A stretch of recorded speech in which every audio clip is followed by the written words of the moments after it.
Ladies and gentlemen, this is not a drill. Breaking news coming straight from inside KG6 barracks, the very heart of Zimbabwe's military command. According to our trusted insider source, Government Ghost, a blueprint of the new Zimbabwean government has just been quietly written.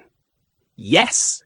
As you were busy avoiding potholes and load shedding, the three godheads of power have been carved into stone, and they're about to change everything we know about leadership, accountability, and raw political muscle in Zimbabwe. But before I drop this sacred scroll of information that even some generals haven't seen yet, don't forget to like, comment, and subscribe to Southern Africa Breaking News. And if you're watching on Facebook, make sure you follow the page right now. I'm your guy, your spiritual political therapist. Let's go. Section 1, the three godheads of power. Picture this. You walk into a room and sitting at a triangular table of power are three titans. No, not Avengers, but real Zimbabwean institutions with serious influence. Introducing the new trinity of Zimbabwe's post-transition government. The parliament, the new supreme referee of power. The military command, the sword and shield of the nation. The presidency. The face, voice, and signature of the republic. Now, in the old Zimbabwe, one man at the top could wake up grumpy and fire a general before breakfast. But in the new Zimbabwe, thanks to KG6 blueprint revelations, those days are over. This time, there are checks and balances so tight, even a mosquito can't squeeze through. Section 2, the power lock. So here's how it works, and I want you to listen carefully because this isn't a comedy sketch. Even though I might joke a bit, this is real. Rule 1. The president can no longer fire an army general, like he's removing a cabinet plate from a cupboard. If he wants to do that, he must go through parliament first. Yes, the same parliament we used to ignore until they asked for allowances. Rule 2. The military general can't just remove the president in a fit of rage or power hunger. If he wants to pull a coup, it has to be legitimized by parliament. No more night moves without democratic fingerprints. Rule 3. The parliament is now the kingmaker. With a 65% vote, they can fire either the president or the army general.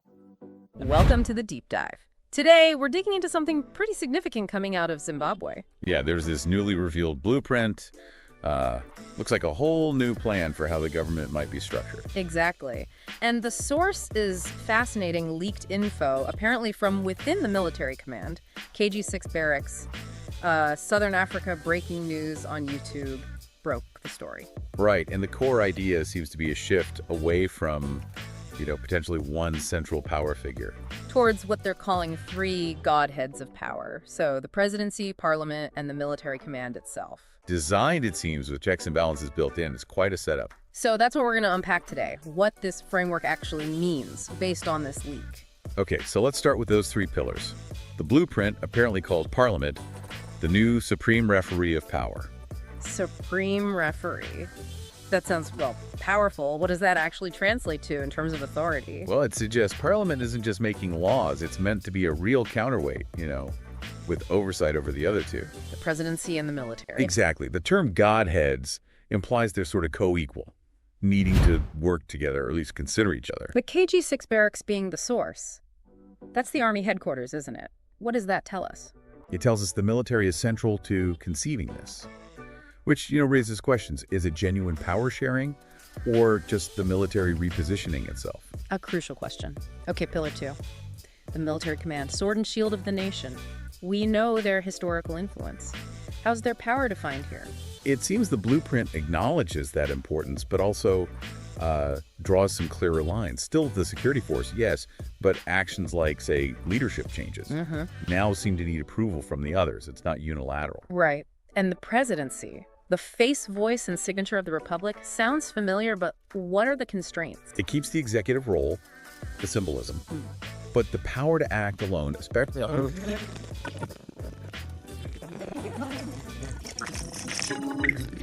parliamentary say-so. That's a major check. Okay, so that brings us to this power lock mechanism you mentioned. It sounds like the key to preventing one entity from dominating. How does it work? It works through these specific checks.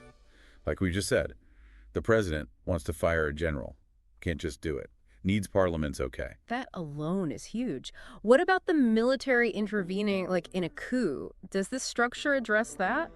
It reportedly does. The blueprint apparently says the military can't just launch a coup unilaterally. Needs legitimacy from where? From parliament. Yeah. Without parliamentary backing, it's not legitimate. That's a massive shift, trying to constitutionalize military limits. So Parliament, holding these checks over both the president and the military. It really does sound like this supreme referee. It seems so. The document apparently states a 65% majority vote in parliament can remove either the president or a top general. Wow. Yeah, that puts parliament right in the middle, doesn't it? A kingmaker, essentially. So the overall goal of this lock, prevent dictatorship, no matter where it comes from. That seems to be the idea. Create this interconnected system where big moves need agreement, or at least that supermajority in parliament, to stop anyone getting too much power. Historically, has Zimbabwe ever seen anything like this three-way split? Not really. Governance has tended to be much more centralized. This really is potentially a fundamental departure, a big change from tradition. The report uses this term, military-backed democracy. What does that imply? Military involved, but not totally in charge. Kind of. It suggests the military is a key part of the structure, but within a democratic framework, not the sole power. They contrasted the old Zimbabwe, a one-man band, with this new idea, a symphony, where everyone has to play together. That's a good analogy. It points to needing collaboration, consensus. The military's still there, but maybe more like. One of three wise men, as the report put it, sharing responsibility. That's the narrative, yes. Whether it works out like that in practice, well, that depends on everyone respecting the new rules, doesn't it? Okay, let's shift focus slightly.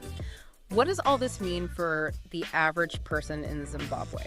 Is this structure meant to protect them somehow? Well, the argument is yes.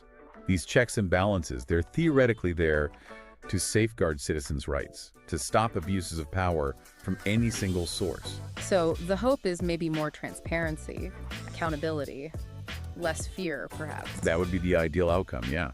If the government has to negotiate internally more, maybe it becomes more responsive, more predictable for people. Now, how did this blueprint even surface, this insider government ghost at KG6? Right.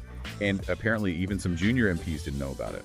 That suggests it was kept under wraps, very tightly held. Which makes the leak itself interesting. Deliberate, maybe? To test the waters? Could be, or to push things in a certain direction. It's hard to say for sure. And then complicating things further, there's this second report, also from Southern Africa, breaking news. Yeah, this one details an alleged internal move to impeach the current president, led by someone called Comrade Geza. So a direct challenge happening potentially within this new framework. Exactly. It seems Geza is running a kind of underground campaign. Claims he has, 27 MPs from different parties, his silent catalysts. And he has a strategy. Apparently, quite detailed. 5 constitutional lawyers working on the legal grounds, abuse of office, state capture, election fraud, messing with intelligence. Serious stuff. Sounds organized. What else is part of the plan? Well, controlled leaks, maybe like the ones we're seeing, potential protests, getting support in rural areas using ex-combatant networks. It's multi-pronged. And he seems to be relying on this new KG6 power lock. How so? He reportedly thinks if the president tries to remove military figures who might support the impeachment, Parliament would then have the grounds and maybe the votes, thanks to this 65% rule, to impeach the president quickly. So he's using the new structure's rules to his advantage, or trying to. That's what it looks like. His confidence seems tied to this idea that the military can't just step in unilaterally anymore. Parliament is the gatekeeper. The report even mentions him claiming some judges have seen the blueprint already, and that he's ready if they try to arrest him. Yeah, it paints a picture of someone who thinks they've covered their bases, maybe secured some support across different branches.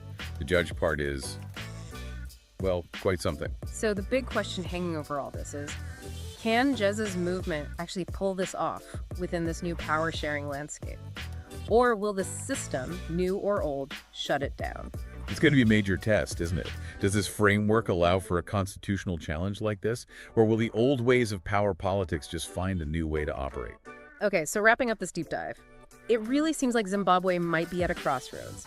This leaked blueprint points to a radical restructuring presidency, parliament, and military command sharing power with checks and balances. A definite shift from the past, on paper at least. But then you have this immediate internal challenge erupting, led by Comrade Geza, seemingly trying to use the rules of this new game. It highlights the potential instability, but also the potential for change that comes with these kinds of transitions. Absolutely. The key takeaway is this move towards distributed power, but it's happening alongside serious political maneuvering. Which leaves us and you with a final thought. Given how complex and frankly secretive these developments are, what does this blueprint truly signal for Zimbabwe's future? Is it a real step toward shared power, stability, maybe more accountability? Or is it just, a new battlefield for the same political forces? A strategic reshuffle rather than a fundamental change. It's definitely something to watch closely.